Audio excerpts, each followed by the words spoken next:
The doors of the Galactic Court opened before I was ready for them to open, and the sound alone made my hands shake. I had never heard metal move like that, slow and heavy, like the whole building was breathing out. I stepped forward because a guard behind me placed a hand on my shoulder and pushed, not gently, and I did not have the luxury of hesitation. My name is Ethan Cole, and 3 days earlier I had been nothing more than a junior translator assigned to a border outpost that most people back home had never heard of. Now, I was the only human standing in a chamber built to judge the fate of entire fleets. The room was shaped like a bowl, and I was standing at the bottom of it. 7 tiers rose above me, each one filled with delegates from species whose names I had only read in briefing files, never expected to see in person. Their eyes, some multiple, some glowing faintly in the dim light, all turned toward me at once.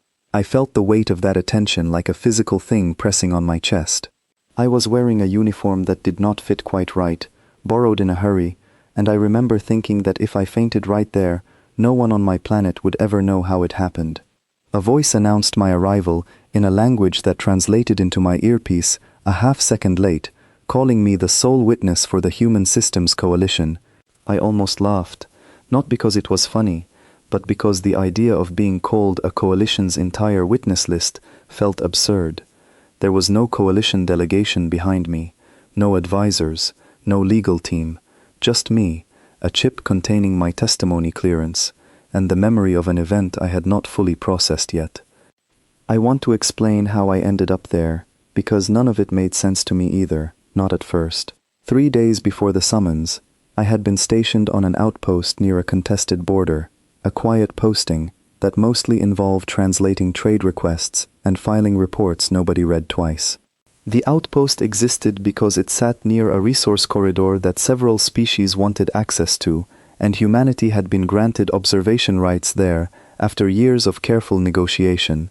It was not a military post. It barely had defenses beyond automated perimeter sensors and a skeleton crew trained more in diplomacy than combat. I remember the night it happened with a clarity that still surprises me. I had been finishing a report near midnight station time when the alert sounded, a low pulse that meant something had entered the exclusion zone without clearance. At first I assumed it was a cargo vessel that had drifted off its filed course, which happened more often than people think. I walked to the observation deck expecting an easy fix, a quick correction, maybe an apologetic message from some tired pilot. Instead I saw ships, many ships, Kayethrun configuration, unmistakable once you had seen enough of their fleet markings, moving in formation that had nothing casual about it. My stomach dropped in a way I had never felt before, a cold drop that made my hands go numb before my mind caught up with what my eyes were telling me.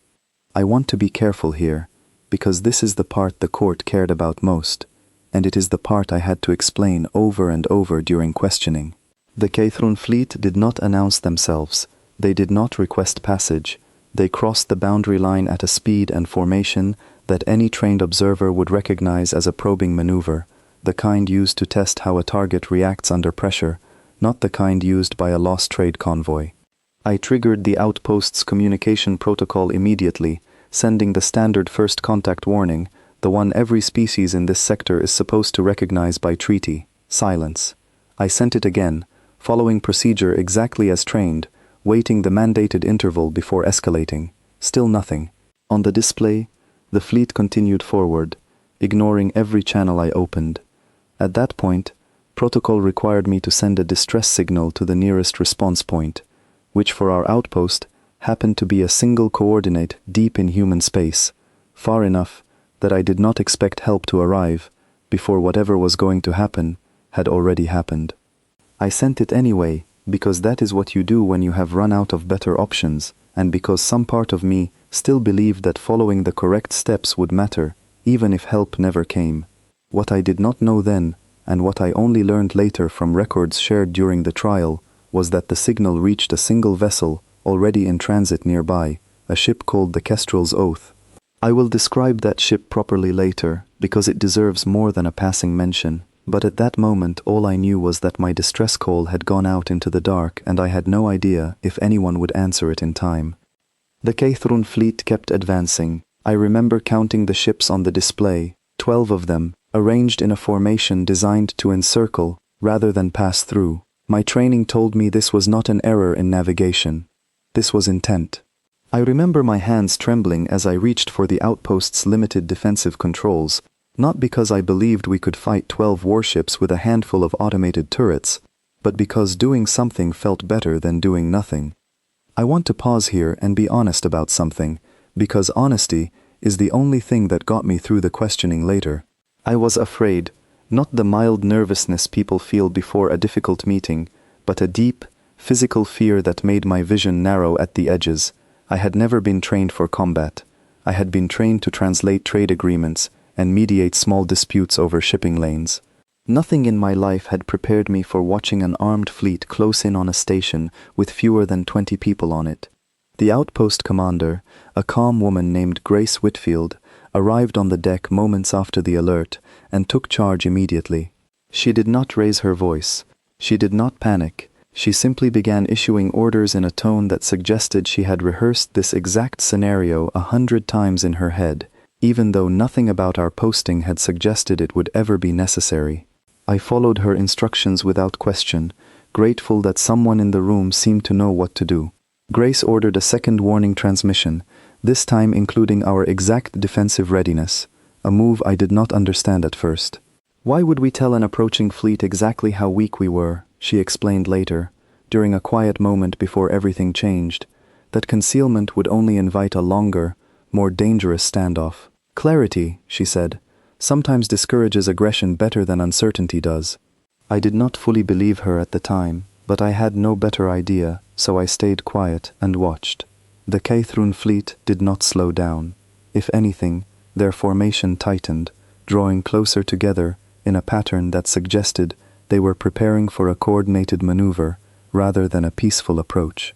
I remember Grace's jaw tightening, the first sign of tension I had seen from her since the alert sounded. She ordered the outpost into a full defensive posture, which mostly meant sealing bulkheads and routing power away from non-essential systems, a set of actions that felt more like preparing for a storm than preparing for an armed confrontation. Somewhere in those long minutes, I thought about my family back home, about how strange it would be for them to learn what happened to me from a report rather than a message I sent myself. I thought about how small our outpost looked on the display compared to the fleet bearing down on it.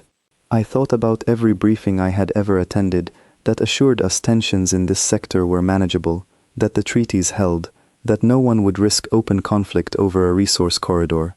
Those briefings felt very far away in that moment. Then the display flickered, and a new signature appeared at the edge of our sensor range, moving faster than anything I had seen before. I remember Grace turning toward the display with an expression I could not quite read, somewhere between relief and caution. The signature resolved into a single ship, human in configuration, arriving alone against a fleet of 12. I did not understand yet why one ship arriving changed anything. 12 against 1 still sounded like impossible odds to me. I asked Grace what was happening, and she said only that help had arrived, though her tone suggested she understood something I did not yet grasp. I would come to understand it fully in the hours that followed, but at that moment, standing on the observation deck with my hands still trembling, all I could do was watch as the newly arrived ship closed the distance toward the fleet threatening our outpost. This is where I have to slow down, because everything that happened next became the center of the trial, the part every warlord in that chamber wanted picked apart sentence by sentence. But before I describe the confrontation itself, I need you to understand what that single ship represented, because without that context, nothing about what followed will make sense. Humanity had not sent a fleet because humanity did not believe in sending fleets to prove a point. We had learned, through hard experience decades earlier, that the size of a response mattered less than the certainty behind it. I did not know the full history then, not the way I would come to know it after the trial forced me to study it in detail. I knew only fragments, the kind of half-remembered lessons everyone learns growing up without fully understanding their weight. I knew humanity had once been the newest and weakest-seeming presence in galactic affairs, dismissed by nearly everyone as fragile and short-lived. I knew there had been conflicts early in our contact with other species, conflicts that taught hard lessons on both sides. I did not know, standing on that deck, just how directly those old lessons were about to be tested again, right in front of me, with my own life sitting somewhere inside the outcome.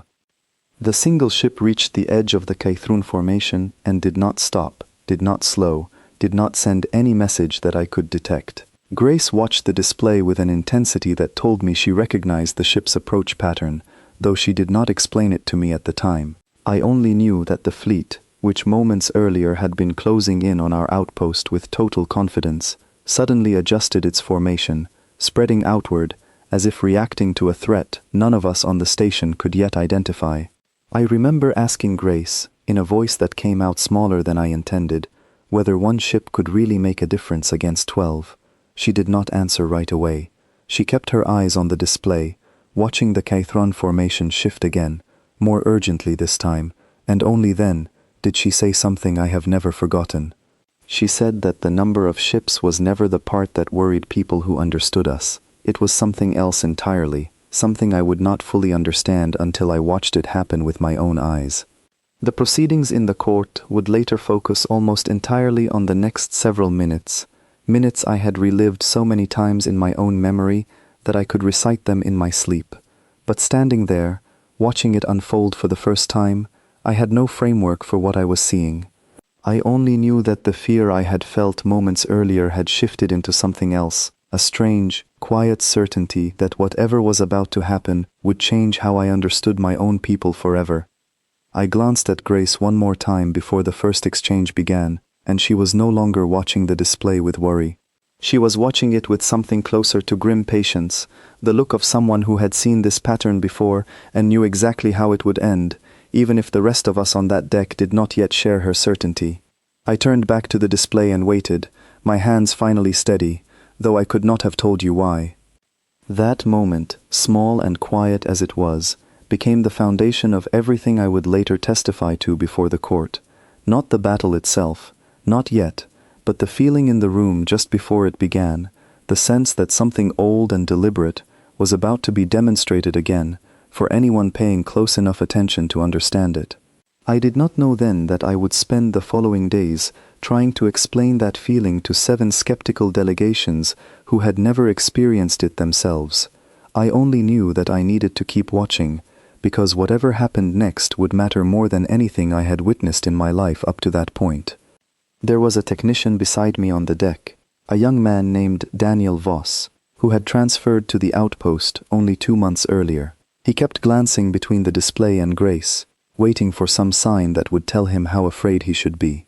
I understood that look because I had worn it myself only minutes earlier. Daniel whispered to me, asking if the outpost had ever faced anything like this before, and I had to admit that it had not in the years I had served there, not in any record I had ever read during my briefings. He nodded slowly, the way people do when they already suspect the answer will not comfort them, and turned back to his console. Grace moved along the deck, checking each station in turn, her presence somehow steadying the room even though she offered no reassurances beyond her calm tone and her deliberate pace. She paused beside me long enough to ask if the distress signal had confirmed receipt, and I told her it had, though I still did not know what kind of help was actually on the way. She nodded once and moved on, and I found myself wishing I had her certainty, or at least a convincing imitation of it. Outside the viewport, the Kaithrun fleet continued its slow, deliberate advance, and I could not shake the feeling that they were testing us, waiting to see how we would respond before committing to whatever plan had brought them across the boundary line in the first place. I thought about the treaties that governed this sector, agreements I had studied closely enough to translate for visiting delegations, agreements that explicitly forbade this kind of unauthorized approach. If the Kaithrun were willing to ignore those terms so openly, I wondered what else they believed they could get away with, and whether our small outpost had simply been an easy place to find out. I kept returning to the single ship on our display, watching its trajectory as it closed the distance toward the fleet. I did not have the tactical training to interpret every detail of its approach, but I could see that it was not hesitating, not slowing to assess the situation the way I might have expected from a lone vessel facing overwhelming numbers. It moved with a kind of purpose that felt almost unsettling, as though its course had been decided long before it ever reached visual range. Grace called out a status update to the rest of the deck, informing everyone that the arriving vessel had identified itself through a secured channel, though she did not share the details with the wider room. I caught only fragments of what she said next, technical terms about clearance codes and response protocols that meant little to someone with my background. What mattered to me was her tone, which had shifted from cautious readiness into something closer to quiet confidence, and I clung to that shift because it was the only comfort available to me in that moment. I thought about how strange it was that a single ship's arrival could change the mood of an entire room full of frightened people, myself included. I did not yet understand the reasoning behind that shift, not fully, but I trusted Grace's judgment because she had given me no reason not to. She had served longer than anyone else on the outpost, had handled disputes and near misses before that, never made it into official reports, and if she believed help had truly arrived, then I was willing to believe it too, even without understanding why. The Keithrun formation shifted once more, and this time I noticed several of the delegates within the fleet's communication chatter, picked up faintly by our sensors, exchanging messages in a tone that even without full translation, carried an unmistakable note of uncertainty. Whatever confidence had carried them across the boundary line was beginning to waver, and I found myself leaning closer to the display, desperate to understand what they were reacting to before I could see it myself. I did not have long to wait. The single ship crossed into a range where its full profile became visible on our sensors, and for the first time since the alert had sounded, I felt something other than fear settle into my chest.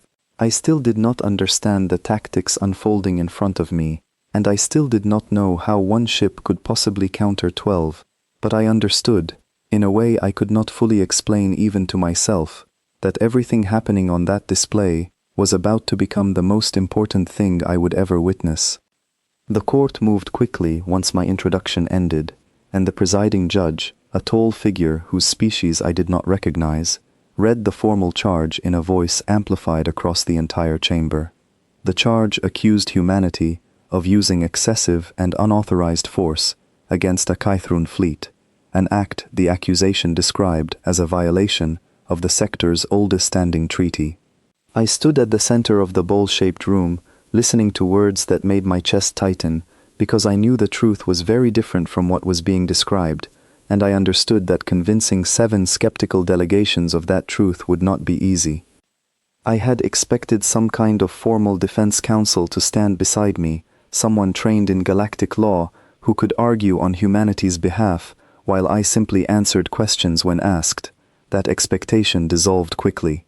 The presiding judge explained, in a tone that offered no room for negotiation, that in matters involving direct combat testimony, the court required first-hand witnesses to speak without intermediaries, a rule meant to prevent lawyers from softening or reshaping events.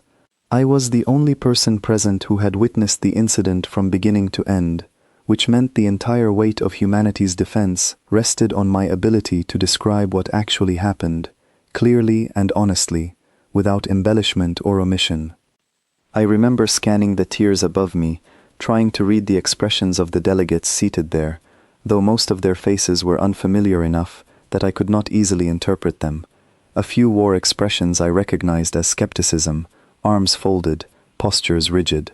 Others seemed simply curious, watching me the way one might watch an unfamiliar animal, uncertain what to expect. I forced myself to breathe evenly, remembering advice Grace had given me before I left the outpost, that panic would only make my testimony less believable, and that the truth, spoken plainly, was the only weapon I actually had. The judge asked me to describe the events leading up to the confrontation, starting from the moment the Keithrun fleet entered the exclusion zone. I recounted what I had already lived through only days earlier, describing the alert, the formation of the approaching ships, and the repeated attempts to establish contact through the standard first warning channels required by treaty. I made sure to emphasize the timeline exactly as it happened, because I knew any inconsistency would be seized upon by delegates looking for reasons to doubt me. A delegate from a heavily armored species near the front row interrupted before I finished, asking why humanity's outpost had not simply withdrawn, or requested a diplomatic escort rather than allowing the confrontation to escalate at all. I answered honestly, explaining that our outpost existed under treaty rights that permitted continuous human presence in that sector, and that withdrawing without cause would have violated those same agreements everyone in the room claimed to respect. The delegate did not respond immediately, but I noticed a few of the other delegates exchange glances, as though my answer had touched on something they had not expected to hear. The judge asked me to clarify what I meant by the standard first warning channels, and I explained the protocol in detail, describing how the exact wording and timing of these warnings had been agreed upon by every major species in the sector decades earlier, precisely to prevent misunderstandings from escalating into conflict. I explained that our outpost had followed this protocol exactly, sending the required warning at the required interval, and that the Kaythrun fleet had not responded to any of it, not once, across multiple attempts. Another delegate, seated higher in the tiers, asked whether it was possible the warnings had simply failed to reach the fleet due to some technical malfunction, offering the Kaythrun an unintentional excuse for their silence. I answered carefully, explaining that our outpost's communication logs, which had already been submitted to the court as evidence, showed confirmed transmission on every attempt, with no indication of technical failure on our end. I added, as gently as I could manage, that the Kaythrun fleet's own formation pattern during their approach was inconsistent with a vessel experiencing communication difficulties, since ships in that situation typically slow or hold position rather than continuing to advance in a coordinated encirclement. The room grew quieter after that answer, and I felt a small measure of relief, though I knew better than to mistake silence for agreement. I had studied enough diplomatic history during my time as a translator to understand that silence in a room like this could mean many things, not all of them favorable to the person who had just spoken. I kept my expression steady, waiting for the next question, determined not to let my nerves show even as my pulse continued to race beneath my calm exterior. The presiding judge then asked me to describe what happened once the Kaythrun fleet ignored the final warning and continued its advance toward the outpost. I explained that our defensive posture at that point was almost entirely passive, limited to sealing the station and routing power toward essential systems, since our outpost had never been equipped for offensive engagement of any kind. I made this point deliberately, because I wanted every delegate in that chamber to understand that whatever happened next had not originated from our side, and that our capacity to initiate any kind of aggressive action against a fleet that size simply did not exist. A new voice spoke from the tiers, belonging to a delegate whose posture suggested significant authority within the chamber, someone the others deferred to with subtle shifts in their own posture whenever he spoke. He asked me directly whether humanity had summoned reinforcements before or after the Kaythrun fleet crossed into the exclusion zone. A question that carried an implication I recognized immediately, the suggestion that perhaps humanity had anticipated, or even provoked the confrontation in advance. I answered without hesitation, explaining that the distress signal had been sent only after the fleet ignored every attempt at contact, and that the timing of that signal was recorded precisely in the logs already submitted as evidence. He pressed further, asking how a single vessel had managed to arrive so quickly, given the distances typically involved in such responses, and whether that suggested prior knowledge of the confrontation. I explained, as clearly as I could, that the vessel in question had already been in transit through a nearby patrol route, a routine deployment unrelated to our outpost specifically, and that its proximity at the time of the distress signal had been fortunate rather than planned. I could see from his expression that he found this explanation difficult to accept at face value, though he did not challenge it further in that moment. I want to explain something here that took me a long time to understand myself, something I only grasped fully once I studied humanity's broader defensive posture in the sector after the trial concluded.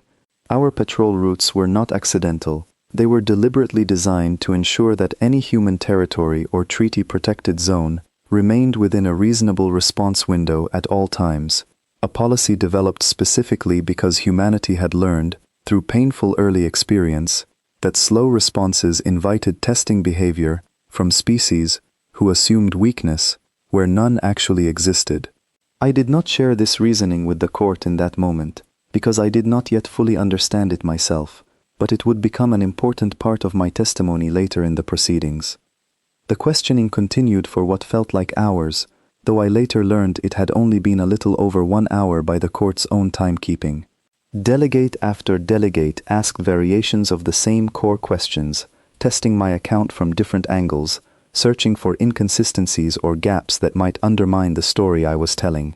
I answered each question as honestly as I could, relying on the same simple principle Grace had given me before I left the outpost, that the truth, spoken without embellishment, would hold up better than any rehearsed defense I might have prepared instead. At one point, a delegate asked me directly whether I believed the confrontation could have been avoided entirely if humanity had responded differently in the earliest moments of the encounter. It was a difficult question, one that forced me to consider whether I bore any personal responsibility for what followed. I answered slowly, choosing my words with care, explaining that every action taken by our outpost had followed established treaty protocol exactly, and that the only variable outside our control had been the Cathrun fleet's decision to ignore that protocol entirely. I added that I could not speak to what motivated their choices, only to what our own record clearly showed. The judge allowed a brief pause in the questioning, giving me a moment to collect myself before continuing.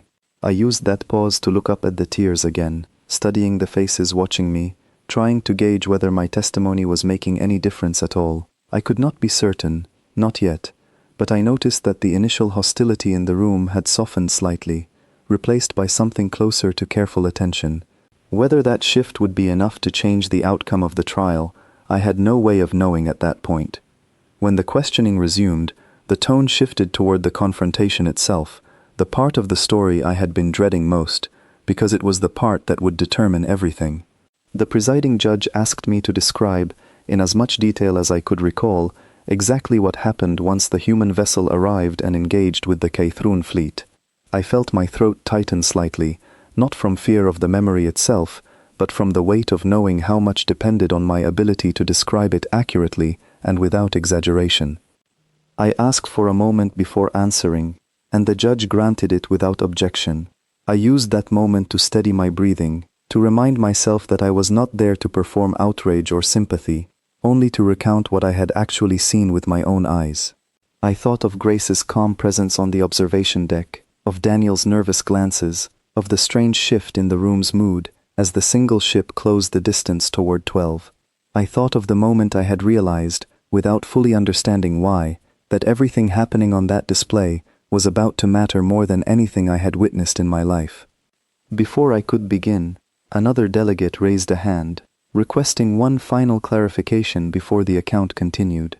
This delegate, seated in the lowest tier, and therefore closest to me, introduced herself as a representative of a species I had studied briefly during training, known for their careful, almost obsessive attention to procedural detail. She asked whether the human vessel had received any direct order to engage the Cathrun fleet, or whether the crew had acted entirely on their own judgment once they arrived at the scene. It was a sharp question, and I understood immediately why she had asked it. If the vessel had acted without orders, it might suggest reckless independence, a lack of discipline that could be used against humanity's case. If it had acted under direct orders, it might suggest premeditation, a plan formed before the confrontation ever began. Either answer carried risk, and I sensed that she knew this when she asked it. I answered as truthfully as I could, explaining that according to the records shared with me before the trial, the vessel's captain had authority to respond to any distress signal within a defined operational radius, without needing to request permission first, a standing order established specifically to reduce response time in emergencies. I explained that this was not unique to that particular ship or crew, but a standard practice across human patrol routes, designed around the understanding that delays in crisis situations often caused more harm than quick, well-trained judgment. The delegate considered this for a moment, then asked a follow-up question that surprised me, inquiring whether human captains received extensive training specifically for scenarios involving numerically superior opposing forces, or whether such encounters were considered rare enough not to warrant dedicated preparation. I answered that such training was, in fact, considered essential rather than optional, a core part of officer preparation, precisely because humanity's population and fleet numbers remained smaller than several other major powers in the region. I explained that this numerical reality had shaped much of our military doctrine from the earliest years of our contact with other species, forcing a focus on precision and readiness rather than raw numbers. A murmur passed through the upper tiers at that answer, though I could not immediately interpret its meaning. The presiding judge called for order, and the room settled again, though I noticed several delegates exchanging glances that suggested my answer had shifted something in how they were reconsidering the case in front of them. Another delegate, this one seated near the warlord whose earlier question had carried such obvious authority, asked whether I personally had any military background that might explain my composure while recounting a violent confrontation. I told him honestly that I had none, that my entire career before that day had been spent translating trade documents and mediating minor disputes, and that the composure he was noticing came only from having relived these events so many times in my own memory over the past 3 days that the shock of them had begun to dull into something closer to careful recollection. He studied me for a long moment after that answer, and I could not tell whether he believed me or simply found the explanation curious enough to let pass without further challenge. The presiding judge, perhaps sensing the questioning had begun to circle without adding new information, called for the testimony to move forward into the confrontation itself, reminding the chamber that time remained limited and that the court still needed to hear the central account before further clarifying questions could be entertained. I felt a fresh wave of nervousness at that reminder, understanding that the moment I had been both anticipating and dreading had finally arrived. I glanced once more at the tiers above me, taking in the mixture of curiosity, skepticism, and quiet calculation on the faces watching me, and I reminded myself again of the only strategy I had, which was simply to describe what I had seen, as accurately and honestly as I could manage, without allowing fear or exhaustion to shape the account into something less than the truth. The presiding judge asked me formally to begin my account of the confrontation, and the chamber fell into a silence so complete that I could hear my own heartbeat in my ears. I thought briefly of Grace, of Daniel, of the outpost I had left behind, and of the strange, quiet certainty I had felt in the moments before the fighting began, a certainty I still did not fully understand myself. I took one final breath, steadying my voice as best I could, and began to speak. I began to speak, and as I did, I felt the entire chamber lean in, 7 tiers of warlords and delegates suddenly silent, waiting to hear, in my own words, exactly what had happened when the nightmare they feared finally arrived to answer a distress call that should have taken far longer to matter. I told the court that before I could describe the confrontation properly, I needed them to understand something about humanity that most of the delegates in that chamber had never taken the time to learn. The presiding judge allowed this, perhaps sensing that context would serve the testimony better than a rushed account stripped of meaning, and so I found myself explaining a history that I had only recently come to understand fully myself. Humanity had entered galactic society later than nearly every species represented in that chamber. When our first vessels made contact with the wider community, we were treated the way newcomers are often treated, with a mixture of curiosity and dismissal. Our lifespans were shorter than most. Our technology, while advanced by our own standards, lagged behind species who had been building starships for thousands of years longer than we had.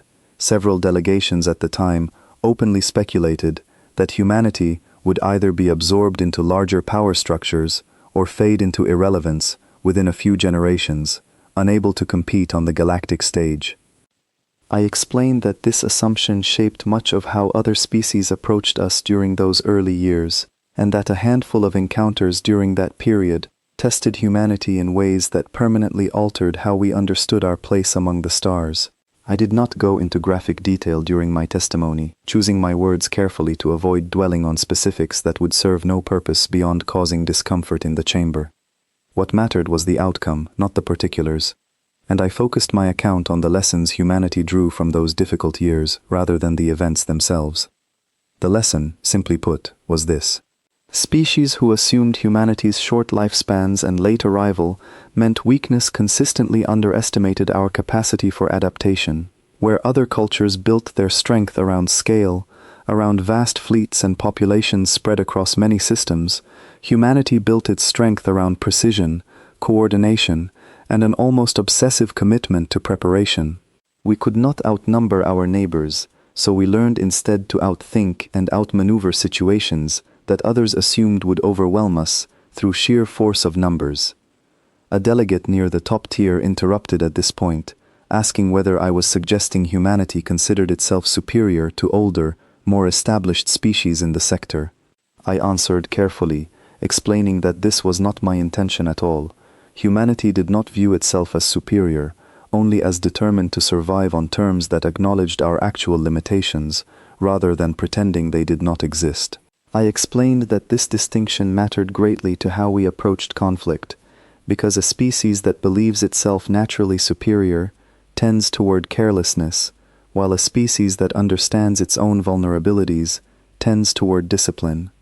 The delegate did not respond immediately, and I took his silence as permission to continue. I explained that this discipline had become deeply embedded in every aspect of human military doctrine over the following decades, long before I was born, shaping the training every officer received and the standing orders every patrol vessel operated under. I explained that the outpost I had served on and the vessel that had answered its distress signal both operated within a framework built specifically around this hard-earned understanding, a framework that assumed conflict could arrive at any moment and prepared accordingly, regardless of how peaceful any particular region of space appeared on the surface.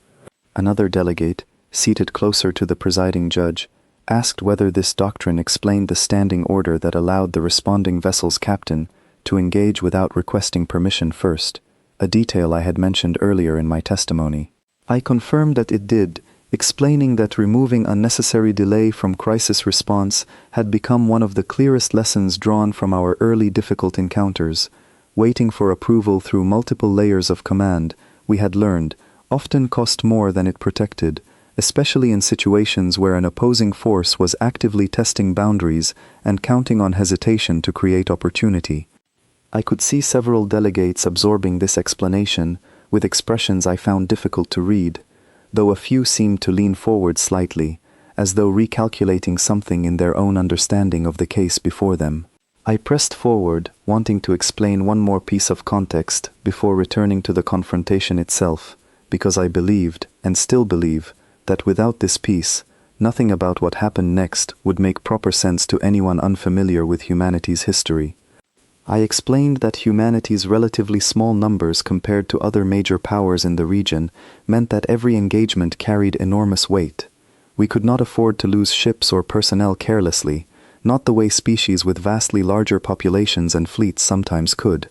This scarcity, rather than making us cautious to the point of passivity, instead made us extraordinarily deliberate. Every tactic, every response protocol, every piece of equipment carried aboard our vessels had been refined over decades, specifically to maximize effectiveness while minimizing risk to our own limited numbers.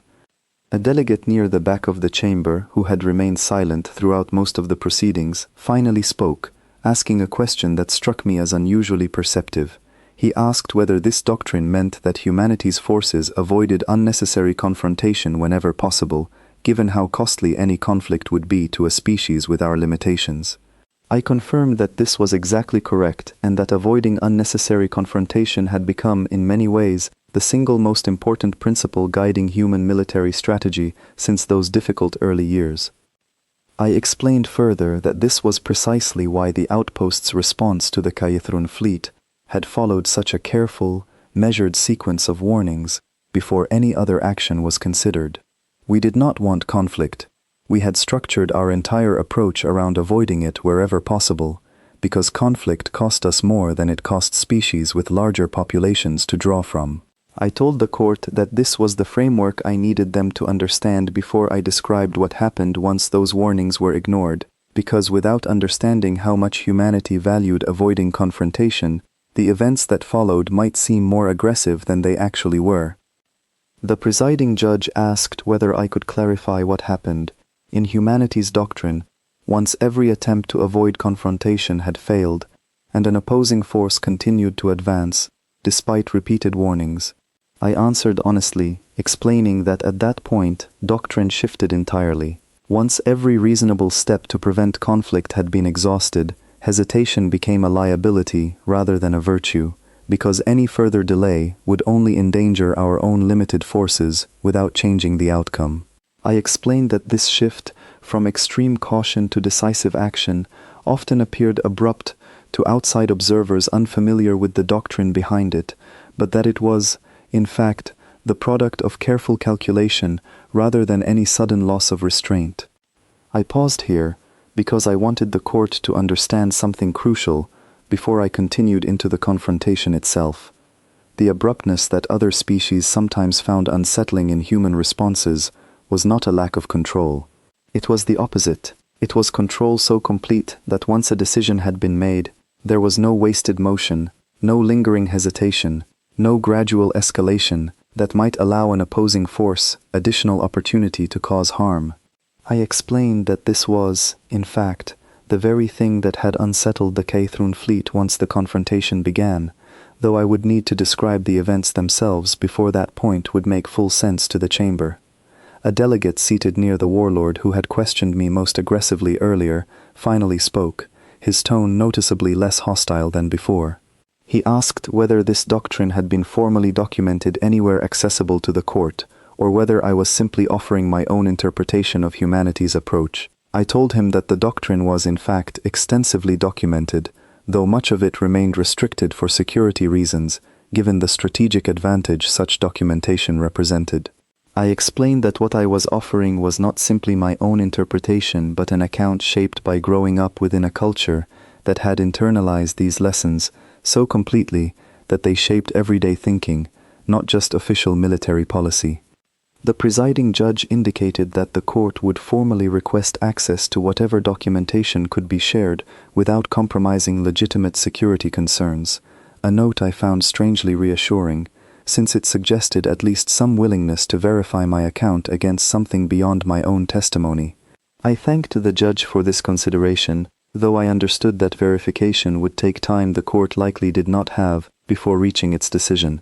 With the historical context laid out as clearly as I could manage, I told the court that I was ready to continue describing the confrontation itself, the part of my testimony that had brought every delegate in that chamber to such careful, focused attention. I glanced once more at the tiers above me, noting the subtle shift in posture across several delegations, arms unfolding slightly, expressions softening from open hostility into something closer to genuine curiosity. Whether that shift would hold once I described what actually happened during the confrontation, I still could not be certain, but I allowed myself a small measure of hope as I prepared to continue. Before I moved on, one more delegate raised a hand, a quiet figure who had said nothing throughout the entire proceeding until that point. She introduced herself as a historian attached to one of the smaller delegations, present at the trial not as a decision-maker, but as an observer, tasked with recording the proceedings for her people's archives. She asked whether humanity's early difficulties had ever been formally acknowledged by the other parties involved, or whether the lessons I described had been drawn entirely from humanity's own internal reflection. It was a fair question, and I answered it as honestly as I could. I explained that some of the parties involved in those early difficult years had, over time, issued formal acknowledgements as diplomatic relationships matured, though these acknowledgements had come gradually and often only after considerable negotiation. I explained that humanity had never sought public condemnation of those who had underestimated us in the past, understanding that such condemnation would serve little practical purpose beyond deepening old grievances. Instead, we had focused our energy on building the doctrine and preparation that would prevent similar situations from catching us unprepared again, regardless of who might test us next. The historian nodded slowly at this answer, making a note on a small device she carried, and I sensed that something about my response had resonated with her in a way that differed from the reactions of the more politically motivated delegates around her. She asked one final question, wanting to know whether humanity harbored resentment toward the species who had underestimated us during those early years, or whether that resentment had faded as our doctrine matured. I told her, truthfully, that resentment was not the word I would choose. What remained was not anger but vigilance, a permanent, deliberate awareness that assumptions about weakness could resurface at any time, from any direction, and that complacency remained the greater danger, not any single species or old grievance. She thanked me for the answer and did not press further, returning her attention to her recording device. The presiding judge used the brief lull to ask whether any other delegate required additional historical clarification before the testimony continued toward the confrontation itself. A long moment of silence followed, broken only by the quiet shifting of several delegates in their seats, and I understood from that silence that the chamber was, for the moment at least, satisfied with the context I had provided. I used the remaining moments before the questioning resumed to reflect privately on how strange it felt to be standing in front of representatives from species who had shaped so much of humanity's early caution without ever fully realizing the lasting impact of their actions. I did not feel anger toward any individual delegate in that room, even the ones who had questioned me most aggressively. I understood, perhaps more clearly than I ever had before that day, that fear and misunderstanding often traveled together, and that the court's initial hostility toward humanity's actions likely stemmed from the same kind of unfamiliarity that had shaped those early difficult encounters generations earlier. I thought about how easily this entire trial could have unfolded differently, how a less patient presiding judge might have dismissed my testimony before I had the chance to explain the deeper context behind our doctrine. I felt a quiet gratitude toward the structure of the court itself, flawed and intimidating as it seemed to me, for allowing space for that context to be heard, rather than assuming guilt from the outset, based on unfamiliarity alone. The presiding judge finally spoke again, confirming that the chamber was ready to proceed, and asked me once more to prepare myself for the central account of the confrontation. I nodded, steadying my breath, and allowed myself one final moment to gather the memories I would need to describe accurately and honestly, memories that still felt sharp and immediate, despite the days that had passed since they were formed. I thought again of the moment the single ship had crossed into visual range on our outpost sensors, of the strange calm that had settled over Grace's expression, of the quiet certainty I had felt without fully understanding its source. I understood now, having spent 3 days studying the history I had just recounted to the court, exactly what that certainty had been rooted in, and I hoped that by sharing this understanding, I could help the chamber see the confrontation not as an act of unprovoked aggression, but as the natural, disciplined outcome of a species that had learned, through hard experience, exactly how to survive against overwhelming odds without losing the very restraint that made survival meaningful in the first place. I told the court that the ship which answered our distress signal was called the Kestrel's Oath, a name I had never heard before that night but would never forget afterward.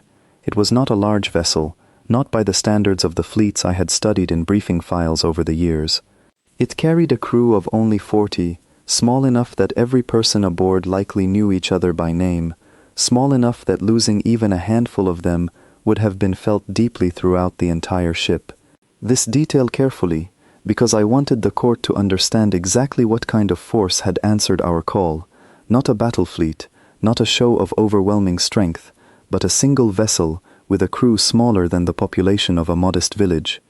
The presiding judge asked how I had come to know these details about the ship, since my testimony so far had focused on what I observed from the outpost, rather than information I could have gathered independently. I explained that some of this information came from records shared with me by the court itself as part of my preparation for testimony, while other details came from a conversation I had with the ship's captain in the hours following the confrontation, once the immediate danger had passed and there was finally time to speak. I promised the court that I would clearly distinguish between what I witnessed directly and what I later learned through these conversations, so that my testimony would remain as precise as possible. I described the moment the Kestrel's Oath crossed into range of the Catherine formation, watching from our outpost's display as the single ship closed the distance without slowing, without any visible hesitation in its approach. I explained that Grace had recognized something in that approach pattern that I had not, something that told her this was not a reckless or desperate maneuver, but a calculated one, executed with a precision that suggested extensive preparation rather than improvisation under pressure. The Cathrun fleet, sensing the approach of a single vessel, adjusted their formation in a way that I now understood, having studied the tactical records since, was meant to prepare for a coordinated response rather than a direct confrontation. 12 ships against one seemed, on the surface, like an encounter that should have ended quickly and decisively in the fleet's favor. I explained to the court that this assumption, shared by nearly everyone watching that night who lacked familiarity with human tactics, turned out to be fundamentally mistaken. I described what happened next as carefully and factually as I could, avoiding any language that might exaggerate or dramatize events beyond what actually occurred. The Kestrel's oath did not attempt to overpower the entire fleet at once. Instead, its approach targeted the formation's structural weaknesses, moving through gaps between ships with a precision that suggested the crew understood exactly how Cathrun formations typically responded to unexpected pressure. I explained that this was not luck. It was the direct result of extensive study, the kind of preparation humanity invested heavily in, specifically because our smaller numbers meant we could not afford to rely on chance during any confrontation. A delegate asked whether the human vessel had fired first, a question I recognized as central to determining responsibility for what followed.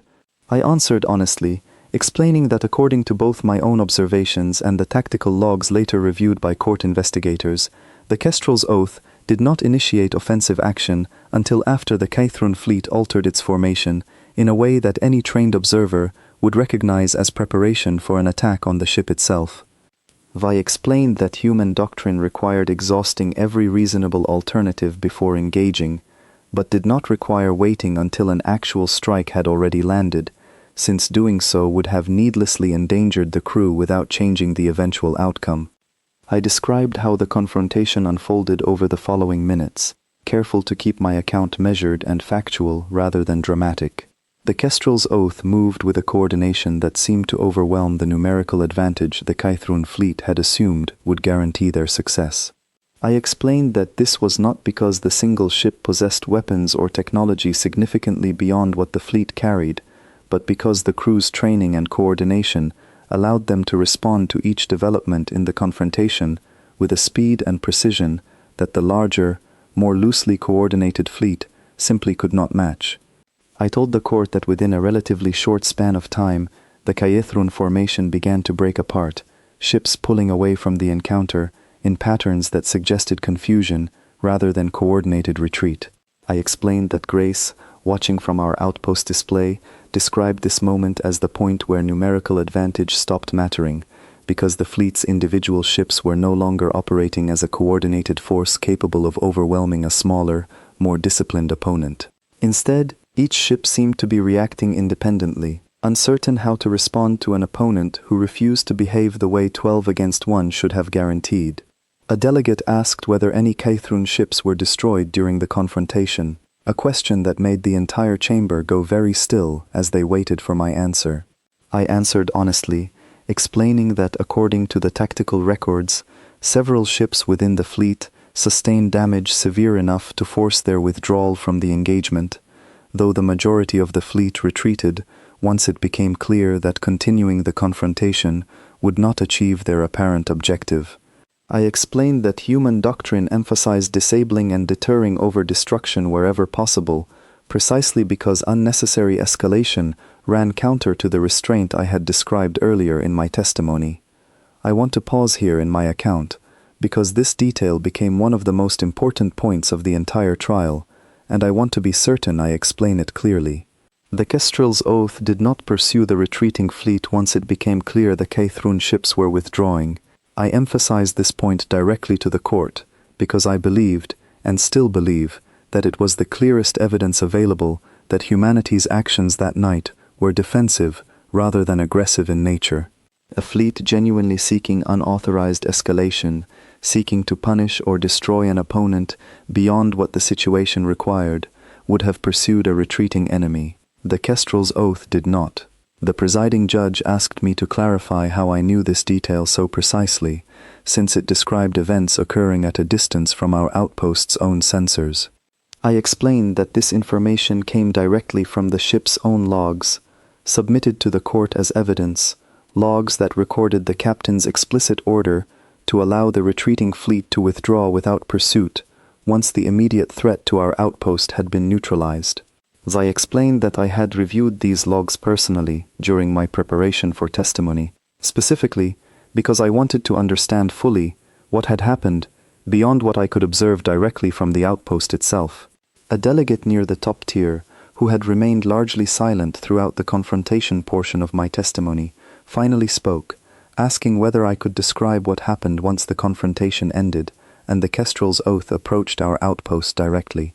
I told the court that the ship docked at our outpost within the hour, and that I met the captain in person shortly afterward, an encounter I would need to describe carefully because it revealed something important about the mindset behind the decisions made that night. I explained that the captain, a composed woman named Olivia Marsh, did not arrive at our outpost with any sense of triumph or aggression lingering from the confrontation. Instead, she appeared exhausted, methodical, focused entirely on ensuring our outpost's safety and confirming that no further threat remained in the area before allowing herself any moment of rest.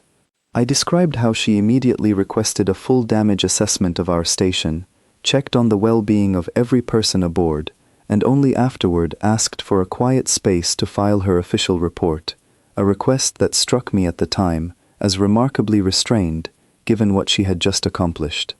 I told the court that when I finally had the chance to speak with her directly, I asked her how she had managed to face 12 ships with only one, and how she had known, with such apparent certainty, that the encounter would end the way it did. Her answer, which I relayed to the court as precisely as I could remember it, was that certainty had nothing to do with it. She explained that she had trained for exactly this kind of scenario for years, not because she expected it specifically, but because human doctrine required every captain to be prepared for the possibility that overwhelming numbers might one day be the only threat standing between a crew and the people they were sworn to protect. I explained to the court that this answer, simple as it seemed, captured something essential about how humanity approached conflict that I had struggled to put into words throughout my earlier testimony. It was not confidence born from arrogance or superior technology. It was confidence born from exhaustive preparation, from a doctrine built specifically around the understanding that humanity could never assume it would face fair fights, and therefore had to be ready for unfair ones at all times. A delegate seated near the historian I had noticed earlier raised a hand, asking whether I had witnessed any sign of hesitation from the Kestrel's oath crew at any point during the confrontation, given the enormous risk they had taken in facing such overwhelming numbers. I considered the question carefully before answering, wanting to be as precise as possible. I told the court that, from what I observed on our display, and from what the tactical logs later confirmed, there had been no visible hesitation once the engagement began, though I clarified that this did not mean the crew felt no fear. I explained that Captain Marsh herself had told me, during our conversation after the confrontation, that fear was simply something every trained officer learned to carry alongside their duties, rather than something that ever fully disappeared. I found this detail important enough to repeat carefully to the court, because I believed it corrected a misunderstanding that seemed to be forming among some of the delegates, the assumption that humanity's composure under pressure meant an absence of feeling entirely. I explained that this was not the case. Captain Marsh had described the confrontation to me as one of the most frightening experiences of her career, and had told me that every member of her crew likely felt the same, despite their outward calm. What made the difference, she explained, was not an absence of fear, but the discipline to act correctly despite it, a distinction I had come to understand as central to everything humanity valued in its military training. The delegate who asked the question nodded slowly, seeming to weigh this answer carefully, before speaking again. He asked whether such discipline was considered exceptional among human officers, or whether it represented a baseline standard expected of anyone serving aboard a patrol vessel. I answered that it represented a baseline standard, not an exception, explaining that the training required to reach that level of composure under pressure was extensive and mandatory for anyone given command responsibility, precisely because humanity could not afford officers who might freeze or hesitate during the exact moments when quick, correct action mattered most. Another delegate asked whether I could describe the physical condition of the outpost and its crew following the confrontation, wanting to understand the human cost of the encounter from our side as well. I answered honestly, explaining that our outpost sustained no direct damage during the engagement itself, since the confrontation had taken place at a distance sufficient to keep our station out of the immediate area of conflict. I explained that the greatest toll on our crew was not physical but emotional, the lingering effects of having faced, even briefly, the possibility that our small station might not survive the night. I told the court that in the days following the confrontation, several members of our crew, myself included, struggled to fully process what had happened, even as we understood intellectually how fortunate we had been. I described the moment I first spoke with Captain Marsh in more detail, wanting the court to understand the full context of that conversation. We spoke in a small briefing room aboard our outpost, away from the noise and activity of the ongoing damage assessment happening elsewhere in the station. She sat across from me, still wearing her flight uniform, her hands wrapped around a cup of what I later learned was simply hot water, since the outpost's supplies of anything more substantial had been strained by the unexpected activity. She did not speak immediately, taking a long moment to simply breathe before addressing me directly. I asked her, somewhat clumsily given my own exhaustion, how she had known the confrontation would end favorably before it even began. She corrected me gently, explaining that she had not known anything of the sort, and that assuming a favorable outcome before the fact would have been exactly the kind of overconfidence her training had taught her to avoid. She explained that what she had known, with genuine certainty, was that her crew was prepared to respond correctly to whatever happened, and that this preparation, rather than any prediction of the outcome, was what had carried them through the encounter. I asked her whether she had ever faced a situation like this before, and she told me she had not exactly, though she had trained for scenarios similar enough that the actual confrontation felt less unfamiliar than I might have expected. She described the training programs every human officer completed before receiving command responsibility, simulations designed specifically around scenarios involving numerically superior opposing forces, built using data drawn from decades of study into exactly the kind of encounter we had just survived. She explained that this training was not meant to prepare officers for a specific enemy or a specific tactic, but to build the kind of instinctive discipline that would hold steady regardless of what particular threat eventually appeared. I remember asking her one more question before our conversation ended, wanting to understand something that had been troubling me since the confrontation began. I asked whether she had ever considered simply not responding to our distress signal, given the overwhelming odds involved and the very real possibility that her small crew might not survive the attempt. She looked at me for a long moment before answering, and her response has stayed with me ever since.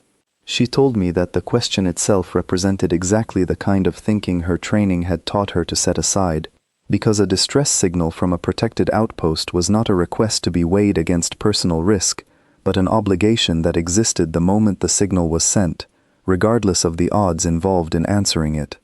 I relayed this conversation to the court as precisely as I could remember it, understanding that it revealed something important about the values underlying humanity's response that night, values that went beyond simple military doctrine into something closer to a shared, deeply held sense of duty. I watched several delegates in the tiers above me exchange glances as I finished describing this exchange, and I sensed, though I could not be certain, that this detail had affected the room in a way that the tactical details alone had not. The presiding judge allowed a brief pause after this portion of my testimony, and I used the moment to look up at the tiers above me once more. The room felt different than it had at the start of the trial, the open hostility of the earlier questioning replaced by something quieter, more contemplative. I did not yet know whether this shift would be enough to change the outcome of the trial, but for the first time since the doors of the court had opened before me, I allowed myself to believe that the truth, spoken plainly, might actually be enough. The presiding judge announced a brief recess after my account of the confrontation, though it lasted only a few minutes by the court's own measure, barely enough time for me to accept a glass of water offered by an attendant and steady my breathing before the questioning resumed. When the chamber reconvened, I sensed immediately that the tone of the proceedings had shifted into something more pointed, more direct, as though the delegates had used the brief pause to sharpen their questions rather than soften them. The warlord whose authority the others deferred to throughout the session leaned forward in his seat, and the chamber quieted noticeably as he prepared to speak. I had noticed him closely throughout the trial, aware that his reactions seemed to influence the mood of the surrounding delegations more than anyone else present. He addressed me directly, his voice carrying a weight that made the translation in my earpiece feel slower than usual, as though even the machine itself understood the importance of getting the words exactly right. He asked whether I believed humanity's response that night had been proportionate, given that the Kaithrun fleet, despite ignoring every warning, had ultimately withdrawn, rather than pressing their attack to its conclusion. It was, I understood immediately, an attempt to reframe the confrontation as an overreaction, suggesting that perhaps the fleet's true intentions had never been as dangerous as our outpost's response assumed. I answered carefully, explaining that proportionality, in human doctrine, was measured not by the outcome of an engagement, but by the information available to the responding party at the time decisions had to be made. I reminded the court that our outpost, and later the Kestrel's oath, had no way of knowing in advance that the Kathrun fleet would ultimately withdraw. What we knew, based on their formation, their silence in response to every warning, and their continued advance toward a protected treaty zone, was that every available signal pointed toward an imminent and serious threat. I explained that waiting to see whether that threat would resolve itself favorably, rather than responding to the information actually available, was not caution. It was a gamble with the lives of everyone stationed at our outpost, a gamble that human doctrine explicitly rejected as an acceptable risk. The warlord considered this answer for a long moment, his expression unreadable, before asking a follow-up question that struck me as more personal than tactical. He asked whether I, standing before the court now with the benefit of hindsight, still believed the response had been necessary, or whether some part of me now wished a different choice had been made. I understood the trap embedded in the question, the hope that exhaustion or lingering trauma might lead me to express doubt that could be used against humanity's case.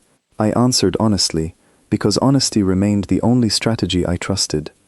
I told the court that I had asked myself this exact question many times in the days since the confrontation, lying awake in my quarters, replaying the sequence of events over and over, searching for any point where a different choice might have avoided everything that followed.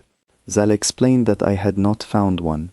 Every alternative I could imagine, every version of that night where our outpost simply waited longer, hoped harder, or trusted more blindly in the fleet's intentions, ended with a worse outcome, not a better one. I told the warlord plainly that I did not regret the response, and that the only thing I regretted was that the Kaithrun fleet had chosen, for reasons still unclear to me, to ignore every opportunity we gave them to avoid the confrontation entirely. A murmur passed through the tiers at this answer, and I could not immediately tell whether it reflected approval or renewed skepticism. The warlord did not respond right away, studying me with an intensity that made me acutely aware of how exposed I felt standing alone at the center of that chamber. When he finally spoke again, his question shifted direction entirely, catching me off guard in a way none of the previous questioning had managed. He asked whether humanity's rules of engagement, the ones I had described in such careful detail throughout my testimony, were applied consistently across every encounter, or whether they varied depending on the perceived strength of whoever humanity happened to be facing. It was, I realized immediately, the most important question asked so far, because it went directly to the heart of what the entire trial was truly about. Was humanity's restraint genuine, applied evenly regardless of circumstance, or was it simply a convenient story told to justify whatever outcome had already occurred? I answered slowly, wanting to be certain my words carried the weight this question deserved. I explained that human doctrine was built specifically to remove variability from these decisions, precisely because allowing personal judgment or perceived threat level to influence the response created exactly the kind of inconsistency that made conflict more likely, not less. I explained that the same sequence of warnings, the same intervals, the same thresholds for escalation applied whether the approaching force consisted of a single unfamiliar vessel or a fleet of 12 warships. I told the court that this consistency was not simply a matter of policy, but a matter of survival, because a species with humanity's limited numbers could not afford the kind of miscalculation that came from treating each encounter differently, based on incomplete impressions formed in the heat of the moment. The Warlord asked whether this consistency had ever been tested against a species significantly weaker than humanity, rather than significantly stronger, wanting to know whether the same restraint applied when the odds favored us rather than threatened us. I answered that it did, explaining that humanity's treaties included explicit provisions preventing disproportionate responses, even in situations where our forces held a clear advantage, provisions enforced through the same rigorous training and command structure that governed every other aspect of our military doctrine. I explained that violating these provisions carried serious consequences within our own command structure, regardless of whether the violation occurred against a stronger or weaker opposing force. I could see this answer landing differently across the tiers than my earlier testimony had. Several delegates who had maintained skeptical expressions throughout most of the proceedings now seemed to be reconsidering something, their postures shifting in ways that suggested careful recalculation rather than simple politeness. The historian I had noticed earlier made another note on her recording device, and I found myself hoping that whatever she was documenting reflected the shift I believed I was seeing. A different delegate, one who had not spoken since the earliest portion of the trial, raised a hand and asked a question that surprised me with its directness. She asked whether I believed the Kaythrun fleet's decision to withdraw, rather than press their advantage, reflected genuine recognition that they had misjudged the situation, or whether I believed it simply reflected tactical necessity once their formation began to break apart. I told her honestly that I could not answer with certainty, since I had no way of knowing the internal reasoning of the Kaythrun commanders that night. I explained that from what I observed, the withdrawal appeared driven by both factors simultaneously, tactical necessity forcing a decision that may have also involved a broader recognition that their initial assumptions about the encounter had proven incorrect. She pressed further, asking whether I believed the Kaythrun fleet would attempt a similar approach again in the future, given that they had ultimately survived the encounter and retained the bulk of their fleet despite the confrontation's outcome. This question troubled me more than the others because it touched on something I genuinely did not know, something that extended beyond my own direct experience into the realm of speculation about future intentions I had no way of predicting. I told her plainly that I could not answer that question with any confidence, and that I believed only the Kaythrun delegation itself could speak honestly to their own future intentions, something I hoped the court might consider asking them directly rather than relying on my speculation. The presiding judge noted this suggestion and indicated that Kaythrun representatives present in the chamber would have the opportunity to respond during a later portion of the proceedings, a detail that reminded me, uncomfortably, that this trial extended well beyond my own testimony and that the court's ultimate judgment would weigh considerations far beyond what I alone could offer. I felt a fresh wave of uncertainty at this reminder, understanding that no matter how clearly I explained humanity's doctrine and intentions, the final outcome would depend on factors and testimonies I had no control over. The Warlord who had led much of the sharper questioning finally spoke again, his tone noticeably different from when the session had resumed after the recess. He told me, in a manner that felt less like an accusation and more like genuine reflection, that he had entered this trial expecting to hear a story that justified aggression through clever framing, but that what he had heard instead resembled something closer to a species desperately trying to survive within limitations most of the powers represented in that chamber had never needed to consider seriously. He did not offer this as a final judgment, only as an observation, but the weight of it settled over the room in a way that made even the quieter delegates lean forward slightly, waiting to see how I would respond. A quiet pause followed his words, and I used it to look around the chamber once more, noticing how different the room felt compared to the tense, hostile atmosphere that had greeted me when the doors first opened. I did not mistake this shift for certainty about the outcome, because I understood that skepticism could return just as quickly as it had softened, but I allowed myself to feel, for the first time, that the trial was actually working the way I had hoped it might, through patient explanation rather than dramatic argument. Another delegate, seated in one of the middle tiers, asked whether I could speak to how our outpost's crew had been affected in the days following the confrontation, beyond the general emotional toll I had already described. She explained that she was less interested in the tactical details of the engagement and more interested in understanding what it meant, on a human level, to have survived something like this. I appreciated the question because it gave me space to speak plainly, rather than defensively, for the first time since the trial began. I told her that Grace had called a brief meeting with the entire outpost crew the morning after the confrontation, not to discuss tactics or protocol, but simply to check on everyone directly, asking each person by name how they were holding up.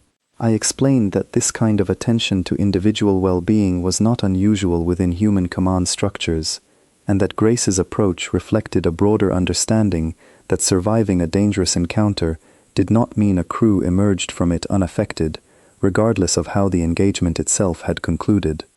Zai described how Daniel, the young technician who had stood beside me during the confrontation, struggled visibly in the days that followed, quieter than usual, slower to respond to routine requests, clearly still processing what he had witnessed from the observation deck. I explained that Grace had arranged additional support for him, along with anyone else who needed it, understanding that resilience under pressure during a crisis did not automatically translate into resilience afterward, once the adrenaline faded and the full weight of what had happened finally settled in. The delegate asked whether this kind of support was standard practice across human outposts, or whether it depended on the particular judgment of whoever happened to be in command at the time.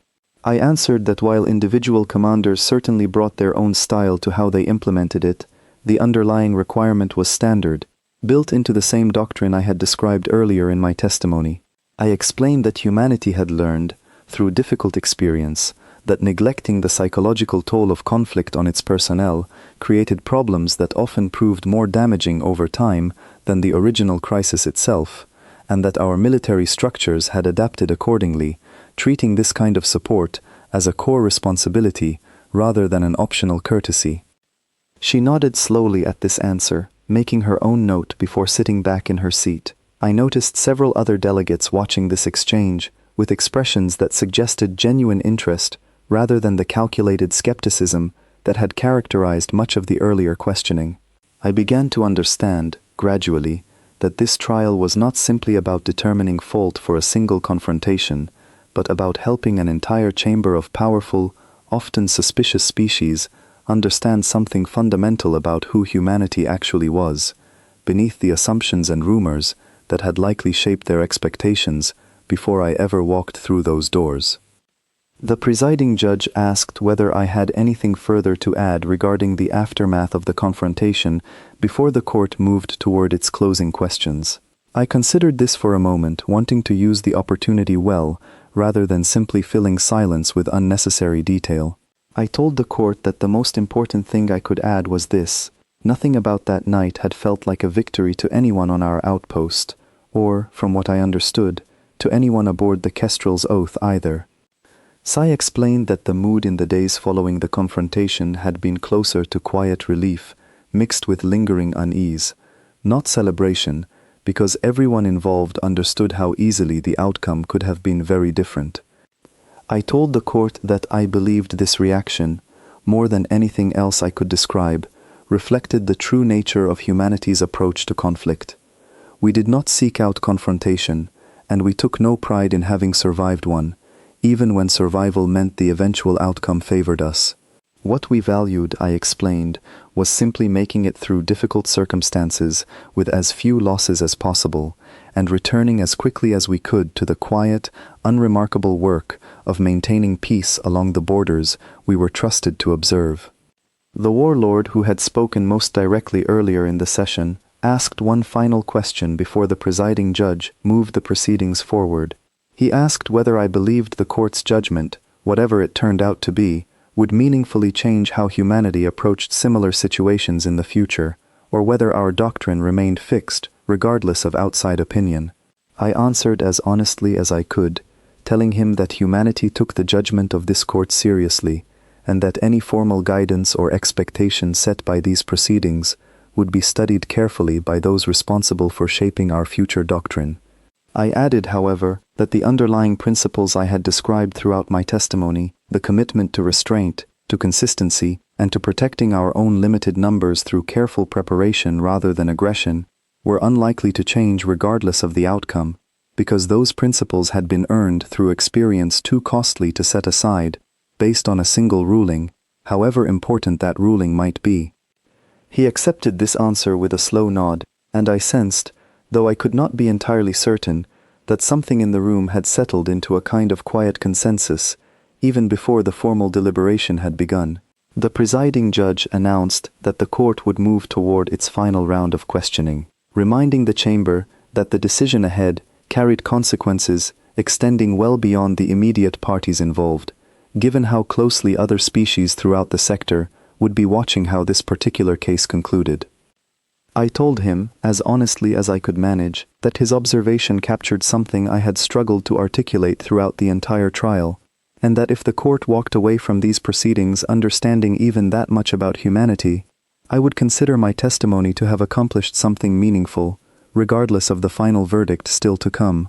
The final round of questioning began differently than any portion of the trial before it, because for the first time, the presiding judge invited the delegates to speak freely among themselves before addressing me directly, a departure from the strict, formal structure that had governed the proceedings until that point. I stood quietly at the center of the chamber, watching as murmured conversations passed between several tiers, delegates leaning toward one another, exchanging words too quiet for my earpiece to translate clearly. I did not know what this shift meant, but I sensed it carried significance beyond simple procedure. After several minutes, the presiding judge called the chamber back to order, explaining that a number of delegations had requested the opportunity to reconsider their earlier positions in light of the testimony provided so far.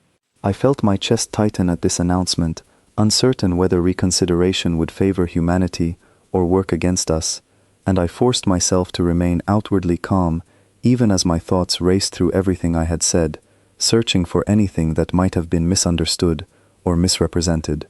One delegation, a species known throughout the sector for maintaining one of the largest standing fleets among any of the represented powers, requested to speak first. Their representative, an imposing figure who had said little throughout the earlier proceedings, rose from his seat and addressed the chamber rather than me directly, his tone measured and deliberate. He explained that his delegation had entered this trial expecting to support the original charge against humanity, believing, based on preliminary reports, that the confrontation represented an unnecessary escalation by a species eager to demonstrate strength it did not yet fully possess. He continued, explaining that the testimony provided over the course of the trial had complicated this initial assessment significantly. He acknowledged that the sequence of warnings, the documented restraint shown even during active conflict, and the explicit decision not to pursue a retreating enemy, all pointed toward a pattern of behavior inconsistent with the reckless aggression his delegation had initially assumed. He stated plainly, in front of the entire chamber, that his delegation was reconsidering its position, though he stopped short of declaring a final judgment before the court's formal deliberation concluded. I felt something loosen in my chest at these words, though I remained careful not to let visible relief show on my face, aware that the trial was far from over, and that overconfidence at this stage could still undermine everything I had worked to convey. Another delegation, smaller in size but known for wielding significant influence through economic rather than military strength, requested to speak next. Their representative, a soft-spoken figure whose species I recognized from earlier trade negotiations I had helped facilitate years before, offered a perspective I had not anticipated. She explained that her delegation's primary concern throughout the trial had never been military doctrine or tactical justification, but rather the precedent this case would set for how smaller, less militarized powers might expect protection under the sector's existing treaties. She stated that if humanity's actions that night, defensive and restrained as I had described them, were condemned by this court, it would send a dangerous message to every minor power in the region, suggesting that responding to aggression, even in strict accordance with treaty protocol, carried unacceptable risk. She stated that her delegation intended to consider this broader implication carefully as the court moved toward its ruling. I had not considered this angle before hearing her speak, and I found myself grateful for the reminder that this trial extended far beyond humanity's own interests, touching on questions that mattered deeply to species throughout the sector who had far less capacity to defend themselves than either humanity or the larger military powers represented in that chamber. I understood, listening to her words, that my testimony had perhaps done more than simply defend humanity's actions. It had, whether intentionally or not, become part of a much larger conversation about how the entire sector understood the balance between restraint and self-protection. The warlord, whose questioning had dominated much of the earlier proceedings, finally rose from his seat, and the chamber fell into an immediate, complete silence, the kind of silence that made even the quietest shifting of fabric or the faint hum of translation devices feel unnaturally loud. I watched him carefully as he studied me from across the distance, separating his tier from the floor where I stood, and I felt every muscle in my body tense in anticipation of whatever he intended to say.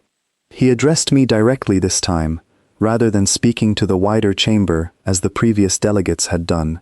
He told me that throughout his long service representing his people in matters of conflict and diplomacy, he had encountered many species eager to justify their actions through clever argument, skilled rhetoric designed to obscure rather than clarify what had actually occurred. He said that what he had heard from me instead was something rarer, an account delivered without theatrical flourish, without exaggeration, offered simply because it happened to be true. He paused for a long moment before continuing, and I found myself holding my breath, unsure what direction his next words would take. He told me that he wanted to ask one final question, not as part of the court's formal proceedings, but as something closer to a personal inquiry, one he believed would tell him more about humanity than any tactical detail or historical context I had provided throughout the entire trial. He asked me plainly whether, given everything that had happened, given the fear, the uncertainty, and the risk involved, I believed humanity would respond the same way again if faced with an identical situation in the future. The question hung in the air of that chamber, and I understood immediately why he had chosen to ask it in this particular way, stripped of legal framing, asked simply as one person to another. I thought of Grace's steady presence on the observation deck, of Daniel's nervous glance before the confrontation began, of Captain Marsh's quiet exhaustion as she described duty as something that existed beyond the weighing of personal risk. I thought of every lesson humanity had learned through decades of hard experience, lessons built not from a desire for strength or dominance, but from a simple, stubborn refusal to be caught unprepared again. I answered him honestly, without hesitation, because by that point in the trial, honesty had become the only thing I trusted myself to offer. I told him that yes, I believed humanity would respond exactly the same way, not because we sought conflict, and not because we took any pleasure in the confrontation that had occurred, but because the alternative, standing by while a protected outpost and its people faced an unanswered threat, was simply not a choice humanity was willing to make, regardless of the odds involved or the cost that might follow. I told him that this was not bravado, and I hoped he understood the distinction, because bravado implied a desire to prove something, while what I was describing was closer to an obligation so deeply embedded in how we understood ourselves that abandoning it would mean abandoning something essential about what it meant to be human in the first place. I explained that we did not measure our worth by the size of our fleets or the reach of our territory, but by whether we honored the responsibilities we had accepted, even when honoring them came at enormous personal risk. The warlord studied me for a long silent moment after I finished speaking, and the entire chamber seemed to hold its breath alongside me, waiting to see how he would respond. When he finally spoke again, his voice carried a different quality than it had throughout the rest of the trial, quieter, more measured, almost reflective.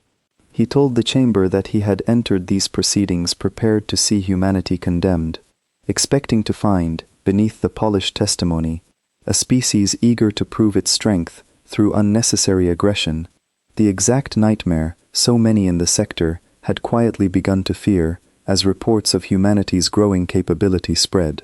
He said that what he found instead unsettled him in a different way entirely, not because humanity had proven itself dangerous, but because we had proven ourselves consistent, disciplined, and utterly unwilling to be moved from a standard of conduct that most of the powers represented in that chamber, including his own, had never held themselves to with the same rigor. He said that this, more than any tactical display of strength, was what should genuinely concern every delegation present, not because humanity intended harm, but because a species capable of that level of restraint under pressure would be far harder to provoke, deceive, or outmaneuver than any of them had previously assumed. A heavy silence followed his words, settling over the chamber in a way that felt different from every silence that had come before it during the trial. I looked up at the tiers surrounding me, seeing expressions I had not seen since the moment I first walked through those doors, something that resembled not fear exactly, but a kind of careful, sobered respect, the recognition that whatever assumptions had brought each delegation into that room no longer fully applied to the species standing quietly at the center of it. The presiding judge allowed the silence to stretch longer than any pause before it, and I understood, watching the careful stillness across the tiers, that something significant had shifted in the room, something that went beyond simple sympathy for humanity's position. I stood there quietly, unsure whether I was meant to say anything further, until the judge finally spoke, asking whether any delegation wished to raise additional questions before the court moved formally toward its deliberation. A representative from a delegation seated near the back of the chamber, one who had said nothing throughout the entire trial until this moment, finally rose to speak. His species, I recalled from earlier briefings, had a long and complicated history with the K'thrun themselves, having faced border disputes with them decades earlier that had never been fully resolved. He asked whether I believed the K'thrun fleet's decision to probe human territory reflected a broader pattern of behavior his own people had also encountered in years past, testing weaker-seeming neighbors to gauge how far they could push before facing consequence. I told him honestly that I could not speak to the K'thrun's broader pattern of behavior with any authority, since my knowledge of their history extended only to what I had studied during general briefings rather than direct experience. I explained, however, that if his own people had faced similar probing encounters, it might suggest that the events at our outpost were not an isolated incident, but part of a wider approach the K'thrun had used successfully against multiple neighbors over time, an approach that had perhaps never before encountered a response as immediate and decisive as the one they found waiting for them at our border. He nodded slowly at this answer, exchanging a brief glance with another delegate from his own tier before sitting back down. I sensed that this exchange had added something important to the proceedings, a piece of context that extended humanity's specific encounter into a broader pattern the court might now be reconsidering in full, understanding that the confrontation at our outpost may have represented not an isolated overreaction, but the first time this particular pattern of probing aggression had met an immediate and proportionate answer. The presiding judge asked whether I had anything further I wished to say before the chamber moved toward closing the testimony portion of the trial. I considered the question carefully, aware that whatever I said next would likely be the final impression I left with the court before their deliberation began. I thought of everything I had described over the past hours, the fear, the history, the confrontation itself, and the quiet, unglamorous aftermath that followed it. I told the court that I wanted to leave them with one final thought, not as a plea for leniency, but as an honest reflection on everything I had witnessed and testified to that day. I said that humanity did not want to be feared. We had not built our doctrine, our training, or our patrol routes with the goal of becoming the nightmare that other species whispered about in the quiet corners of galactic politics. What we wanted, simply and completely, was to be left in peace, to tend to our small stations and our modest fleets, to honor the treaties we had signed in good faith, and to be trusted, the same way we extended trust to every species willing to meet us with the same good faith in return.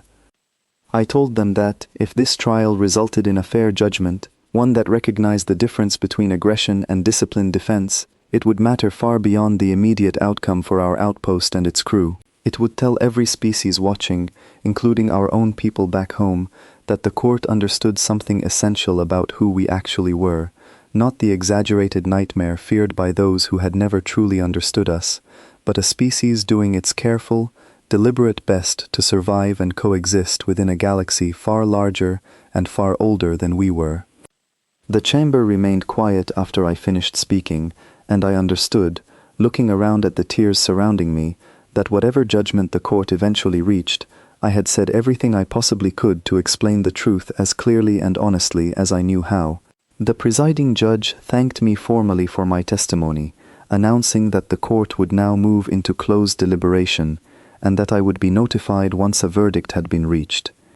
I waited outside the chamber for what felt like an eternity, though the attendant assigned to accompany me during the recess assured me that the court's deliberations rarely lasted more than a few hours, even for cases carrying significant weight across the sector. I sat in a small waiting room with plain walls and a single narrow window overlooking a courtyard I did not recognize, watching strange, slow-moving clouds drift across a sky colored differently than anything I had seen back home. I tried to occupy my mind with small distractions, but every thought eventually circled back to the chamber behind those heavy doors, and to the 7 tiers of delegates now deciding humanity's fate based on everything I had told them. I thought about Grace, still stationed at our outpost, waiting for word of the verdict through the same uncertain channels I imagined my own family used to check for news of me. I thought about Daniel, and whether he had begun to feel more like himself again in the days since the confrontation, or whether the weight of that night still followed him through his daily routines the way it continued to follow me. I thought about Captain Marsh and her crew, scattered now across their next assignments, likely unaware of just how central their actions that night had become to a trial unfolding light years away from where any of it had actually happened. I thought, too, about the Warlord whose question had settled so heavily over the chamber before the recess, and about his final words describing humanity not as a threat born from aggression, but as something harder to categorize, a species whose discipline made us difficult to predict in ways that unsettled even the most powerful delegations present. I did not know whether his reflection would translate into a favorable verdict, but I found myself hoping, quietly and persistently, that it represented something more lasting than simple courtroom strategy, a genuine shift in how at least one part of the galaxy understood us. The attendant returned eventually, informing me that the court was ready to reconvene and deliver its verdict. I followed her back through the same heavy doors I had first walked through days earlier, though this time my legs felt steadier beneath me, my breathing calmer, as though the act of speaking honestly for so many hours had worn away some of the fear that had gripped me during my initial arrival. I took my place again at the center of the chamber, looking up at the tiers now filled once more with every delegation that had questioned me throughout the trial. The presiding judge addressed the chamber first, reminding everyone present of the gravity of the charge that had brought this trial into session, and summarizing, in careful, measured language, the central arguments raised throughout the proceedings. I listened closely, though I already knew every detail being recounted, having lived through each moment myself. When the summary concluded, the judge paused, allowing a long moment of silence to settle over the room before announcing the court's decision. The court found that humanity's actions at the outpost, and the subsequent response by the Kestrel's oath, had been conducted in full accordance with established treaty protocol, and that the confrontation itself had been the direct result of the Kythrun fleet's unauthorized and unexplained incursion into a protected exclusion zone. The judge stated plainly that the evidence presented, including the detailed testimony I had provided, along with the tactical records submitted for review, demonstrated a clear and consistent pattern of restraint on humanity's part. Restraint maintained even during active engagement, and honored fully once the immediate threat had been neutralized.